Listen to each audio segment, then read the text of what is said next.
السلام علیکم ورحمۃ اللہ وبرکاتہ۔ رب اشرح لی صدری ویسر لی امری واحلل عقدۃ من لسانی یفقہوا قولی۔ رب زدنی علما، رب یسر ولا تعسر وتمم بالخیر۔ اور بے شک ہم نے قرآن کو سمجھنے کے لیے آسان کر دیا ہے، بس کیا کوئی نصیحت حاصل کرنے والا ہے؟ اسی آیت کے پیش نظر البرقہ کی جانب سے قرآن کو سمجھنے کے لیے قرآنی گرامر کا آغاز کیا جا رہا ہے، تاکہ جب ہم قرآن پڑھیں تو اس کے معنی اور مفہوم سے بآسانی آگاہ ہو سکیں اور اس پر عمل کر سکیں۔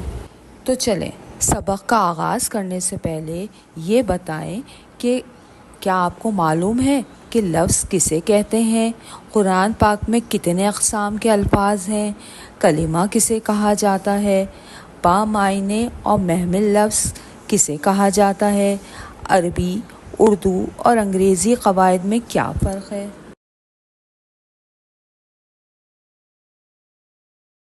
تو ان تمام سوالات کے جوابات جاننے کے لیے ہم اپنے پہلے سبق کا آغاز کرتے ہیں۔ سب سے پہلے ہم جانیں گے کہ لفظ کے کیا معنی ہیں۔ تو انسان اپنی زبان سے جو کچھ ادا کرتا ہے اسے لفظ کہا جاتا ہے۔ اس کی دو اقسام ہوتی ہیں۔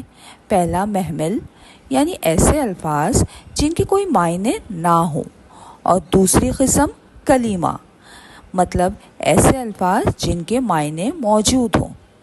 قرآن پاک ایک ایسی کتاب ہے جس میں کوئی بھی محمل الفاظ ہے ہی نہیں۔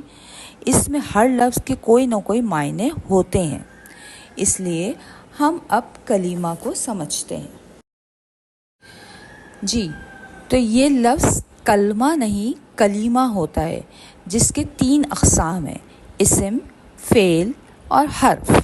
پورا قرآن ان 3 اقسام پر مشتمل ہے۔ جس طرح انگریزی میں ہم پارٹس آف اسپیچ پڑھ چکے ہیں کہ وہ 8 ہوتے ہیں، لیکن عربی میں ان کی تعداد صرف 3 ہے، یعنی اسم، فعل اور حرف۔ تو آج ہم اسم کو سمجھیں گے۔ کسی بھی شخص، چیز، جگہ یا جانور کے نام کو اسم کہا جاتا ہے، مگر عربی میں کسی کام کا نام یعنی مصدر اور کسی اسم کی تعریف یا تعداد وغیرہ بتانے کے لیے جو الفاظ استعمال ہوتے ہیں ان کو بھی اسم کہا جاتا ہے۔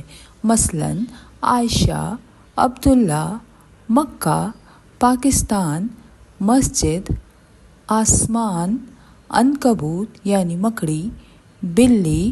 اسی طرح بولنا، کھیلنا یا نیلا آسمان، 2 بلیاں وغیرہ بھی اسم میں شمار ہوتے ہیں۔ اسم کی تعریف یا ڈیفینیشن سمجھنے کے بعد اب ہم جانیں گے کہ اسم کی 4 خصوصیات ہوتی ہیں۔ جس طرح ایک گاڑی اپنے 4 پہیے کے ساتھ چلتی ہے، کسی ایک کے بغیر بھی وہ چلنے کے قابل نہیں رہتی، اسی طرح قرآن پاک میں اسم اپنی 4 خصوصیات کے ساتھ آتا ہے۔ ہم یاد رکھنے کے لیے پہلے پہیے کو جنس، دوسرے کو وسعت، تیسرے کو عدد اور چوتھے پہیے کو اعراب کا نام دیں گے۔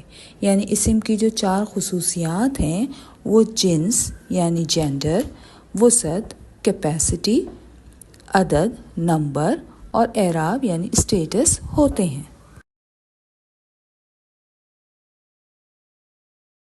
امید ہے آپ اسم کی تعریف اور اس کی خصوصیات سے آگاہ ہو چکے ہوں گے۔ اگلے سبق میں ہم اسم کی خصوصیات پر روشنی ڈالیں گے اور اس کو سمجھیں گے۔ اس وقت تک کے لیے اللہ حافظ۔